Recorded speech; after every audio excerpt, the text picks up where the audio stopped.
Selamat pagi, Shalom Bapak-bapak, ibu-ibu, dan saudara-saudara. Ketemu lagi di acara Embun Sorgawi pagi ini.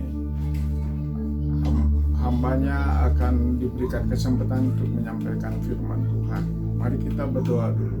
Bapa yang di surga, yang kami kenal melalui Yesus Kristus, melalui Roh Kudus, melalui firman Tuhan, melalui aneka ciptaan Tuhan yang begitu luar biasa, yang hebat. Saat ini kami mohon pimpinan Roh Kudus untuk menyampaikan firman-Mu, dan apa yang Tuhan sudah berikan pada hamba-Mu kiranya menjadi berkat bagi saudara-saudara kami yang sempat untuk mendengarkan firman ini, dan akan menguatkan serta memperbaiki kehidupan kami dan juga makin dewasa rohani. Terpuji nama-Mu Tuhan. Terima kasih atas penyertaan Tuhan. Dalam nama Yesus hamba berdoa. Amin. Hari ini judul renungan yang akan disampaikan yaitu yang harus kita buang. Rata-rata di rumah kita ada sampah, ada rongsokan yang perlu kita buang. Kalau tidak, busuk atau mungkin merusak pemandangan.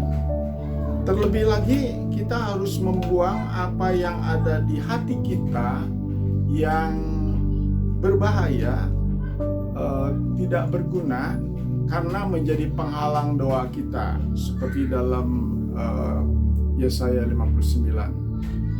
Dan juga bisa menghalangi hubungan baik dengan Tuhan maupun dengan sesama, juga dengan ciptaan Tuhan.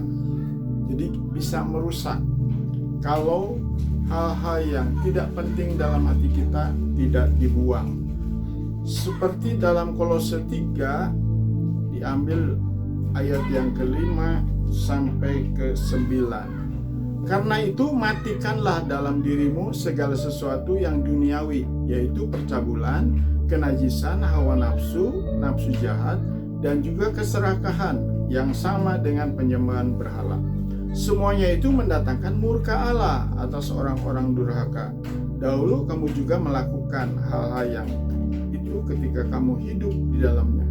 Tapi sekarang buanglah semuanya ini, yaitu marah, geram, kejahatan, fitnah, dan kata-kata kotor yang keluar dari mulutmu.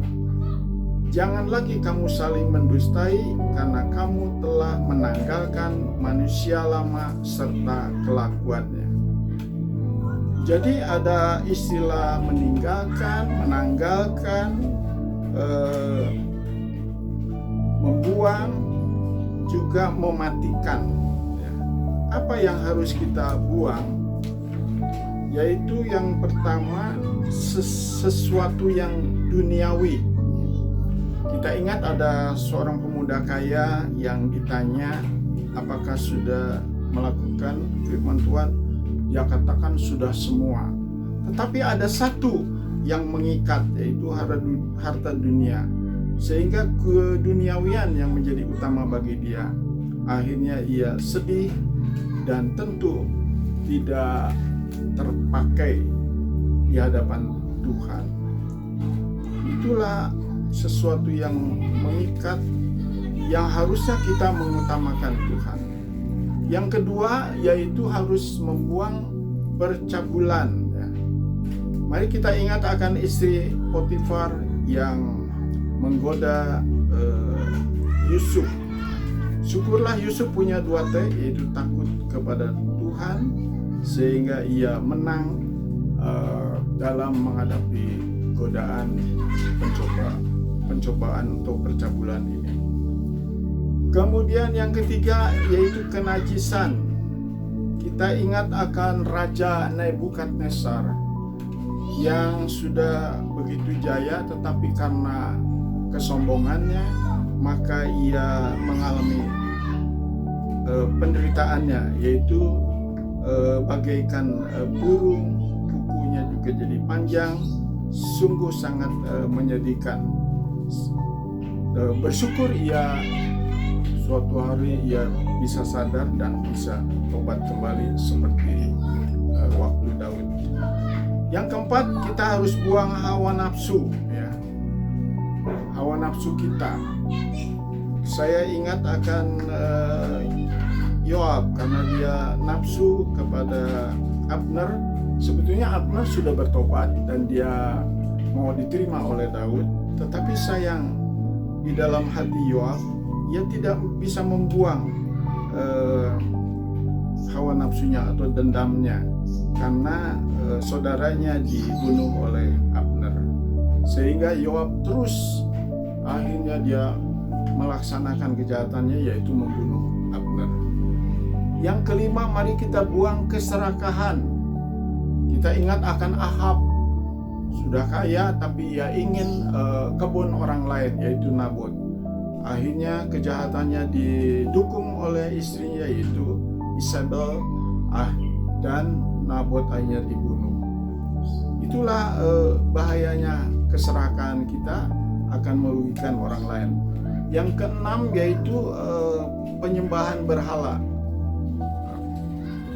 Harun sebetulnya dia menjadi tokoh idola juga bagi kita karena ia pernah membantu Musa. Tetapi sayang di sini ia kompromi dengan orang Israel. Kadang-kadang takut pada masa, ya, seperti Pilatus. Demikianlah akhirnya dia ikut ambil bagian untuk membuat lembu emas yang disembah. Itu menjadi hal yang membahayakan, bisa menimbulkan kemurkaan Allah.